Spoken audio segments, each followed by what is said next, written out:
ये आप लोगों के लिए मैं वीडियो लेके आ गया हूँ फिर से। थोड़ा सा टेक्निकल प्रॉब्लम था। टेक्निकल प्रॉब्लम क्या था कि मैं आपको बता भी नहीं सकता, ठीक है। वो टेक्निकल प्रॉब्लम था कि किसी का फ़ोन आ गया था, ठीक है। तो चलिए चलता हूँ और आगे बढ़ता हूँ। अगर ऐसी वैल्यू अगर आपके सामने अगर पूछ ले, अगर आपको आगे दे दे यूलर्स फंक्शंस, तो आपको मैं बता दूं बड़े ही शानदार वाला चैप्टर है। आपको अगर कहीं भी आगे अगर दे दे Euler's five functions,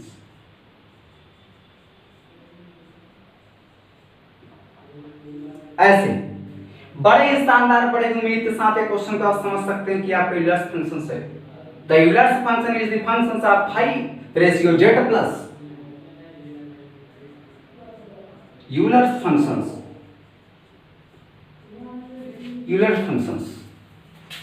denoted by क्या, five ratio Z and Z plus. और आप एक कह सकते हो कि अगर यह जेड प्लस के साथ पूरे जेड प्लस के साथ में कंसेशन करके अगर फॉलो करा दे, तो मैं आपके सामने कुछ पेश करा दूं, तो ऐसी वैल्यू जो हमेशा होगी वो आपकी जेड पॉजिटिव होगी। क्या होगी? जेड पॉजिटिव होगी। और मैं अगर इसमें पहले टर्म को अगर ले लूं, अगर पहले टर्म में ए बता दूं कि फाइव और रेशियो फाइव ऑफ वन की वैल्यू क्या होगी, तो आप बताओगे वन होगी। सेकेंड टॉपिक अगर मैं बात कर दूं, फर्स्ट टॉपिक था, सेकेंड टॉपिक की बात कर दूं कि अगर n आपकी किसी ब्रैकेट में अगर वन करके बड़ा है, अगर ये बिलोंग करता है किसी जेड प्लस के ऊपर, तो ये फाइव एन की वैल्यू क्या होगी? तो फाइव एन की वैल्यू आपकी जो होगी मेरे भाई, वो आप कंस्टेंटली दर्शा सकते हो। कंस्टेंटली प्रूफ होगा with in two digit numbers. ऐसे सारे क्वेश्चंस को आपको क्या करता है, जेआरएफ जैसे महाज्ञान नेट पेपर जो जूनियर रिसर्च फेलोशिप में एसआरएफ में क्या करता है, आपको बहुत ही शानदार बहुत ही बेहद तरीके से क्या करता है, पूछता है, और हमेशा आपका पॉजिटिव डिजिट के ऊपर क्या करता है, काम करता है। अगर कभी भी अगर आपको केस नंबर फर्स्ट अगर मिल जाए, अगर कहीं भी और कभी से अगर आपको शानदार तरीकों से क्या करना है, अगर मैथ्स को अगर देखना है तो किस तरीके से डेवलप कराना है, मैं आपको वो चीज़ आज दिखा के रहूँगा कि इसे कैसे कंप्लीट करना है, ऐसे सारे क्वेश्चंस को कंप्लीट कराने में, ठीक है।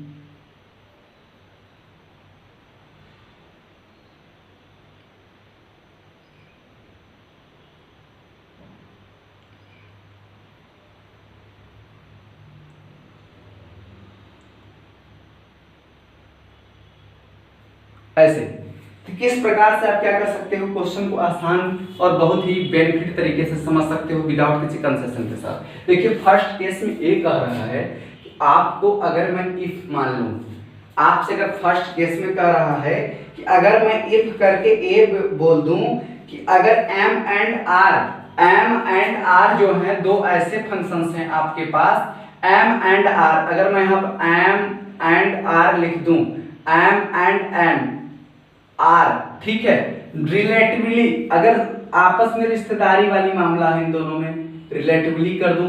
अगर मैं इससे बोल दूं कि ए आपका क्या है, प्राइम नंबर है, ए आपका क्या है, प्राइम नंबर है, तो आप क्या बोल सकते हो कि अगर प्राइम पॉजिटिव डिजिट अगर होगा तो एम एन इक्वल टू क्या हो जाएगा, वन हो जाएगा। और कैसे, यहाँ देखिएगा, यहाँ आपकी मेन टॉपिक है, अगर ए चीज अगर 5mn बना ले तो, अगर ए चीज अगर आपकी 5mn बना ले तो ए वैल्यू आपकी 5 ऑफ m और 5 ऑफ n हो जाएगा विदाउट किसी कंसेशन के साथ। मैं फिर से बता दे रहा हूं, आप समझ सकते हैं कि इस क्वेश्चन को किस तरीके से कंसेप्ट करना है। मैं उस साइड आप लोग क्या कर रहा हूं, आप लोगों को मैं आभास दिला दूंगा, आपको दिखाई दे रहा होगा जहां तक मेरी उम्मीद मेरी हताशा है, ठीक है।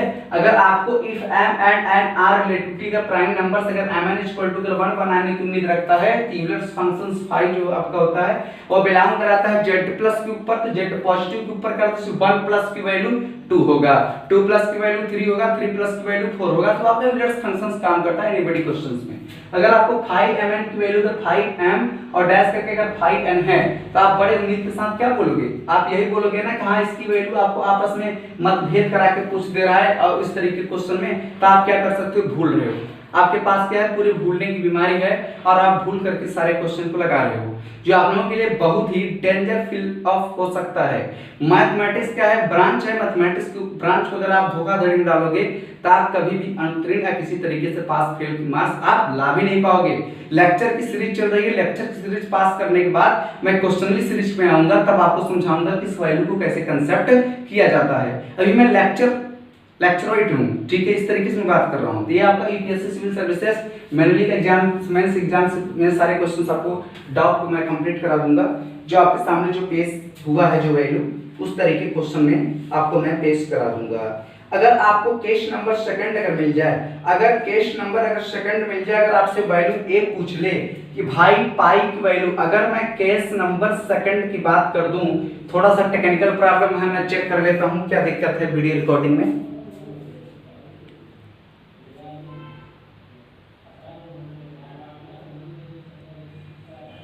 ठीक है, इस तरीके के अगर वीडियो रिकॉर्डिंग में अगर आप देखेंगे तो आपको ये चीज की जानकारी बहुत जल्दी मिलती है कि अगर आपको मैं फाई पी एन अगर ले लूं, अगर पी एन ले लूं, अगर पी एन ले लूं किसी तरीके से, तो आपका कोई भी एक बंदा बोल सकता है ना, ए आपका पी एन माइनस पी, आपकी टोटल जब कन्वर्शन करा लेगा पी एन माइनस वन हो जाएगा, पी एन माइनस क्या हो जाएगा, वन हो जाएगा।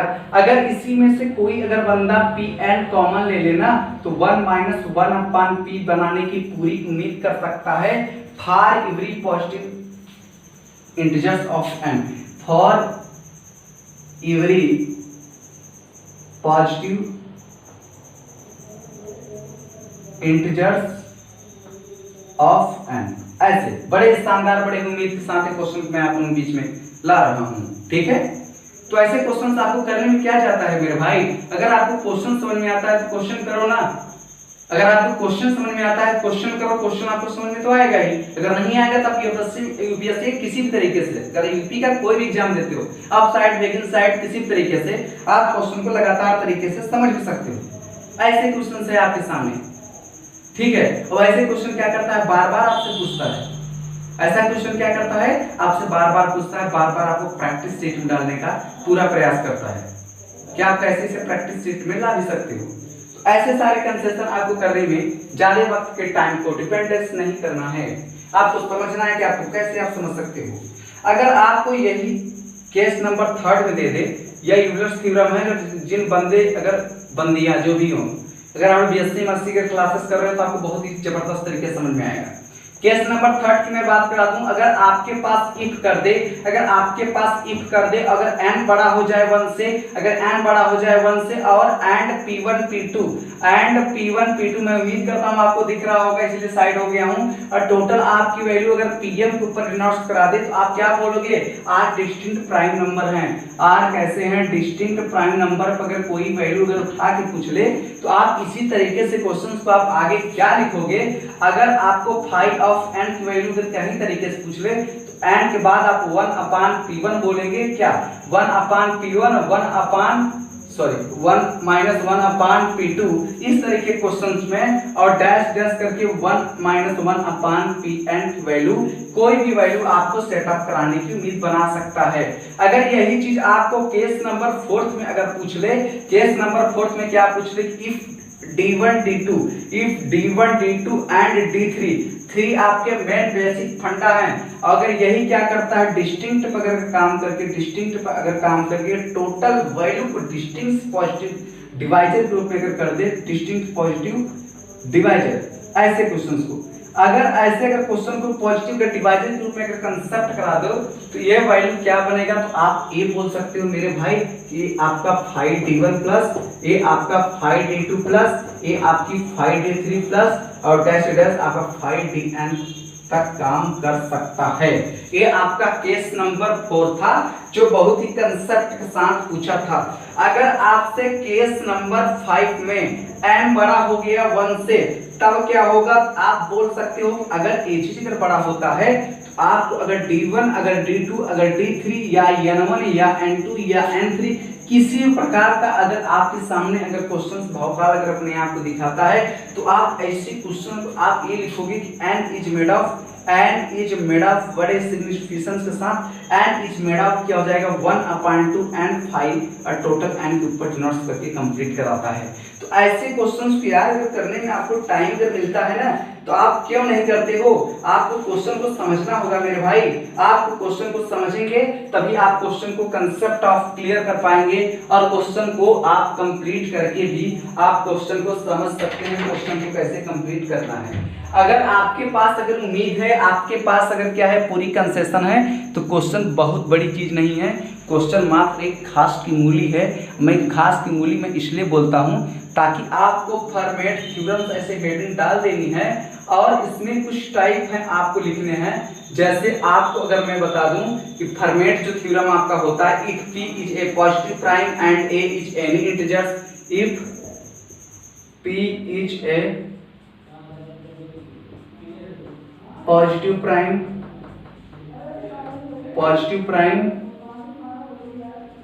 and A is a analytic prime,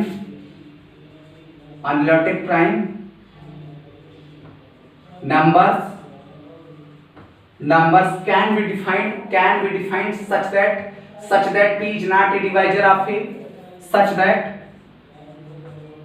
that P is not a divided by A, not divisor by A. To be concept of completely are called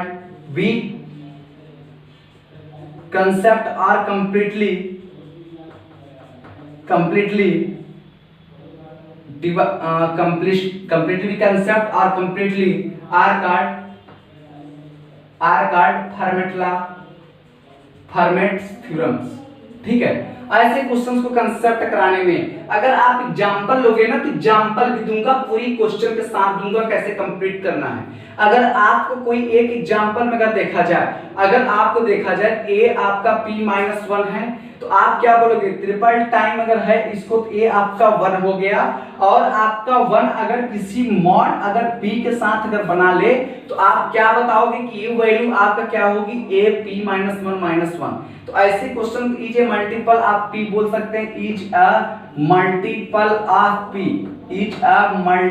of p बोलेंगे without किसी डर, without किसी concession और without किसी divisor, without किसी method के साथ आप इस क्वेश्चन को बड़े ही शानदार तरीके से क्या कर सकते हो, बोल सकते हो कि ये चीज लिखा क्या है। ठीक है, ऐसे क्वेश्चंस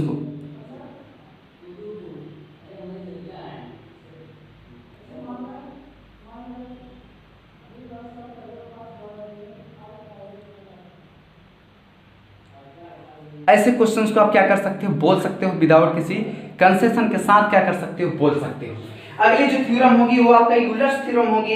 यूलर्स थ्योरम आपको बड़ी शानदार तरीके से बताऊंगा आपको। यूलर्स थ्योरम ऐसे बताऊंगा क्वेश्चन को कि आप देखेंगे और क्वेश्चन को समझ पाएंगे क्वेश्चन आपका पूछा क्या है।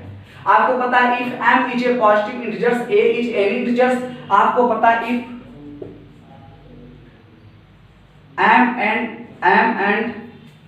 is a positive integers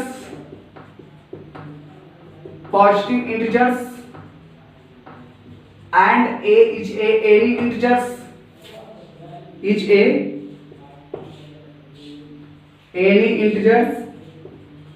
ऐसे सीधे कंसेप्ट की ओर चलेंगे। आपकी कंसेप्ट आपकी वैल्यू क्या पूछा है, आप ए बता सकते हो। अगर वैल्यू में अगर चेक किया जाए तो इसकी एनी इंटीजर सच दैट, तो आप सच दैट की वैल्यू लगा लीजिए ना। अगर आपसे सच दैट अगर पूछ रहे तो am की वैल्यू ऑलवेज 1 के ऊपर डिनोट करेगा तो आपको a बोल सकते हो ना कि a आपका फाइन, तो आप a बोल सकते हो कि देन वी हैव कैलकुलेटेड क्या a की पावर 5m इक्वल टू 1 हो जाएगा। इसी को हम क्या बोलते हैं, यूलर्स थ्योरम का फार्मूला बोलते हैं। ये आपका main concept of conceptually questions है। अगर मैं इसी के 9 नंबर बात करूं तो 9 नंबर में आपका अगर देखेंगे तो मोड ऑफ 1 के ऊपर बना लेगा इसी क्वेश्चन में। ऐसे क्वेश्चंस में अगर मैं बात करता हूं तो विल्सन थ्योरम आता है। आपकी जो अगला है आपका क्या आता है, विल्सन थ्योरम। आपका क्या होता है मेरे भाई, विल्सन थ्योरम आता है। और विल्सन थ्योरम आपके सामने ये पेश कराता है ना कि इस तरीके क्वेश्चन को कैसे कंसेप्ट किया जा सकता है, ऐसे क्वेश्चंस को आपको कैसे कंसेप्ट किया जा सकता है, ऐसे क्वेश्चन क्या करता है आपके सामने वो दर्शाता है। ठीक है, जब आपके सामने ऐसा अगर क्वेश्चन दर्शा देता है तो आप ये बोलते हो ना कि विल्सन थ्योरम जो आपका होता है बड़े ही शानदार, बड़े ही उम्मीद के साथ आप क्या कर सकते हो, क्वेश्चन को, नेगेटिव बॉडी क्वेश्चन को आप पॉजिटिव बॉडी में क्वेश्चन को सॉल्व कर सकते हो। तो ऐसे क्वेश्चन अगर आपको विल्सन थ्योरम अगर देखना है तो आगे चलो बढ़ते हैं। तो आपको पता है विल्सन थ्योरम जो आपका होगा P is a positive integers, आप ये बोलोगे ना बहुत शानदार तरीके से P1j factorial plus 0 equal to 1। तो ऐसे क्वेश्चंस अगर आप देखोगे तो आप ये बोल दोगे ना कि आपके अगर P-1 कोई फैक्टोरियल, P-1 अगर कोई फैक्टोरियल अगर बनाता है तो आप ये बोलोगे यार कि ये आपकी मॉडुलस आपकी कितनी होगी, आपकी 1 की मॉडुलस ऑफ किस पे होगी, आपकी 1 पे हो जाएगा। Is a congruent of 0। तो अगर इस ऐसे है तो ये चीज आपको बना के देगा मॉड P बना लेगा, ये आपका is congruent of mod P बना लेगा, बहुत ही शानदार, बहुत ही बेहद तरीकों से। अब लैग्रेंज थ्योरम जो आपका है, आपका क्या है, लैग्रेंज थ्योरम है। आप देख सकते हैं लैग्रेंज थ्योरम को कैसे कंसेप्ट करना है, तो मैं आगे आपको बताता हूं इसे कैसे कंसेप्ट करना है, इसको कैसे आपको समझना है। इस सारे क्वेश्चंस को आपको मैं बताऊंगा, बड़ी उम्मीद बड़े क्वेश्चन के साथ में आपको इस सारे क्वेश्चन को बताऊंगा। आगे आपका जो है आपका लैग्रेंज थ्योरम है। ठीक है, आपकी जो आगे है लैग्रेंज थ्योरम है जो बड़े ही शानदार, बड़े ही बेहद तरीके से मैं इसे तैयार किया हूं और आपको बताने में पूरा सहयोग करूंगा। ऐसे क्वेश्चंस को करेंगे, ठीक है, ऐसे क्वेश्चंस को करने में आपको बहुत ही आसान और बहुत ही बेहद तरीके से मैं उसे फॉर्मेट रूल में फॉलो कर दूंगा। ठीक है, चलो स्पेलिंग देख लीजिएगा। ठीक है, क्योंकि स्पेलिंग तो वैसे भी मैं बाहुबली नहीं हूं, ठीक है, और वैसे मेरी स्पेलिंग गलत होती रहती है। ठीक है, गलत साबित करने वाले को 50,000 रुपए का नगद इनाम, ठीक है, साबित करता हूँ। ठीक है, गलत आप निकालो मेरा, ठीक है, देखता हूँ आप लोगों को इस तरीके से। ठीक है, ये आपका लैग्रेंज थ्योरम है। अगर भाई if P is a positive prime numbers, A और Q is a positive numbers अगर होगा, if P is a positive prime number and Q is a positive integers, if P is a prime number and Q is a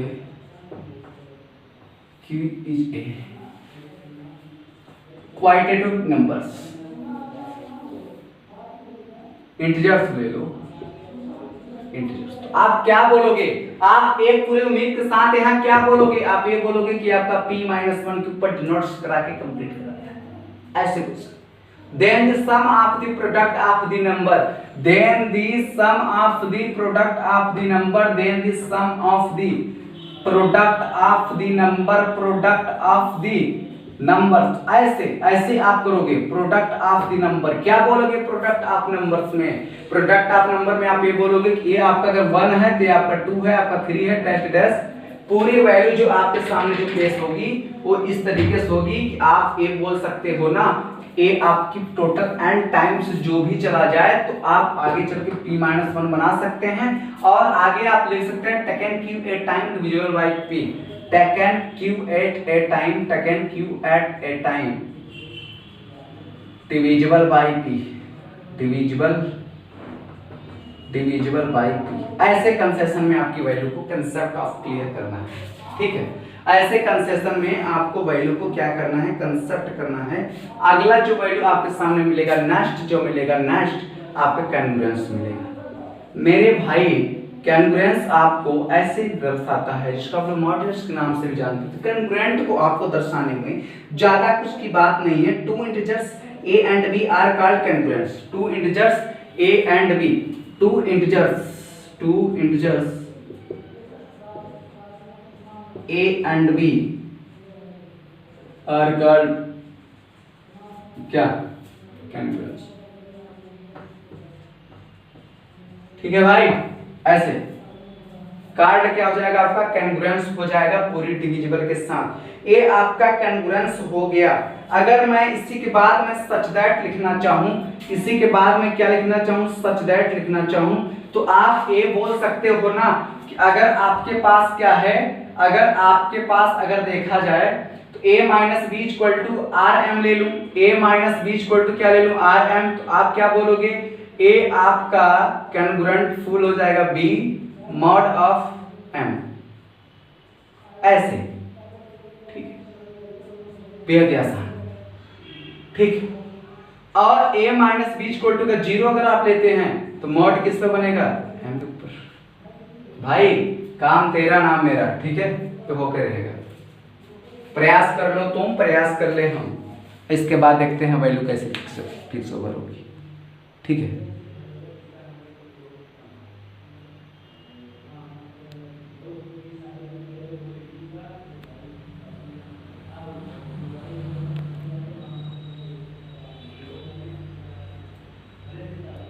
ठीक है, प्रयास करने वालों की कभी हार नहीं होती, बस देखते जाओ। ठीक है, कि कैंगुरेंट करा के डी बना ले और यहाँ पे मॉड एम बना ले। ऐसे कंसेशन में if x and y are integers, if x and y are integers, if x and y are integers, ऐसे का क्वेश्चन को बना ले तो आप कैसे करोगे। तो आप a बोल दोगे ना कि a आपकी वैल्यू xa हो जाएगी और आपकी वैल्यू yc हो जाएगी। अगर ये कैंगुरेंट बना लेता xb प्लस ये वैल्यू आपकी yd अब मॉड m के ऊपर डिपेंड करेगा। फिर से समझिएगा, फिर से समझाऊंगा कैसे क्लियर आप कंसेप्ट को कंसेप्ट करना है आपके इस टॉपिक में ना। अगर आपके पास देखिए xa है, xa लिखोगे आप, ठीक है, प्लस yc है तो yc हो जाएगा टोटल वैल्यू जिसमें देखेंगे xy अगर दोनों मिल गया तो xb plus yd plus mod m तो बनाएगा ही। ऐसे क्वेश्चन को करने में आसान होगा। तो चलिए आगे बढ़ता हूं, उम्मीद है कि आपको दिख रहा होगा। ठीक है, अगर मैं आपको गिफ्ट्स करा दूं, अगर मैं यहीं पर कह दूं किसी गिफ्ट्स में अगर सेटअप कर दूं तो a वैल्यू आपकी क्या कहलाएगी, a प्लस सी, बहुत ही आसान तरीके से a प्लस सी हो जाएगा। और टोटल देखेंगे आगे ऊपर देखिए b प्लस डी बना लेगा, और मॉड आप टोटल m बना लेगा, मॉड आप टोटल m का बना लेगा। a प्लस सी की वैल्यू जो भी आपकी total value b plus D यहां बना लेगा, x प्लस सी b प्लस डी। आया समझ में। और a माइनस अगर c लिया ना, a माइनस c लिया तो b माइनस डी कैंगुरेंट होगा, b माइनस डी, और अभी मॉड आप किस हो जाएगा, बड़े आसान तरीके से समझ सकते हो। दूसरी वैल्यू भी ऐसे पूछा है, दूसरी वैल्यू क्या पूछा आपके सामने, दूसरी वैल्यू ये पूछा है कि if x equal to total, अगर आपकी मॉडुलस अगर b बना लेता है तो आप मॉड m पर क्या बता सकते हो, किसकी वैल्यू आपके फिक्सेबल है। एंड c जो आपका होता है ना, c अगर टोटल कंसेप्ट ऑफ d अगर कंसेप्ट आप मॉड m पर बना लेता है तो आप बड़े यूनिट के साथ क्या बोलते हो, क्वेश्चन को समझने में आसान बना लेते हो। क्वेश्चन को समझ में नहीं आता इस तरीके के क्वेश्चन को पेश करते हो तो s इक्वल टू क्या हो जाएगा, आपकी वैल्यू bt हो जाएगा मेरे भाई। अब बड़े ही सुंदरता बड़े क्वेश्चन के साथ आप क्लियर कंसेप्ट कर सकते हो विदाउट किसी कंसेशन के साथ में। आगे वैल्यू अब ये भी क्या पता कर पाओगे कि b आपका जो मॉड m है तो मॉड m की वैल्यू मॉड n लिख दोगे, ऐसी वैल्यू क्लियर कंसेप्ट करोगे तो आपकी वैल्यू कुछ नहीं समझ में आएगी, आप इसको देख सकते हैं। ठीक है, तो बढ़ने की उम्मीद है, आप बढ़ते रहिए फटाफट क्वेश्चन की ओर। आपका इसी बात पे आपका होता है द एंड। क्या होता है भाई, द एंड होता है। बोलो भारत माता की जय, ऐसे क्वेश्चन को कंसेप्ट कराने में बोलो भारत माता की जय। मार्कर को फेंक दिया आपके सामने, मैं फिर आ गया हूं आपके सामने in front of the end वाले क्वेश्चन में। भाई पूरी हाथ जोड़ के निवेदन है, ठीक है, कि आप लोग अगर JRF PGT UPSC mains civil services अगर optional mathematics JRF mathematics SRF mathematics SD mathematics class 10 class 11 class 12 NCERT pattern polytechnic IERT other किसी एसएससी सीजीएल एसएससी बैंकिंग किसी भी तरीके का कोई भी मैथ हो ना, आप मेरे कमेंट बॉक्स में पूछ सकते हो। बताने का जलवा मेरा है, ठीक है, मैं बताऊंगा चाहे जैसे आप पूछो मैं बताऊंगा, ठीक, गारंटी मेरा है। तो आप इस क्वेश्चन को चाहे मैं कहीं से बताऊं, चीटिंग कर डालूं चाहे गूगल प्ले स्टोर से चाहे जहां से, क्वेश्चन आपके आंसर शीट इनबॉक्स में होगा। तो आप इस क्वेश्चन को देखिएगा, अगर ये आपका द एंड है तो द एंड को लगाइएगा और क्वेश्चन को समझिए। मेरे चैनल को आपको क्या करिए, लाइक करिए, सब्सक्राइब करिए, कमेंट करिए और दोस्तों के बीच शेयर करिए। थैंक यू, धन्यवाद।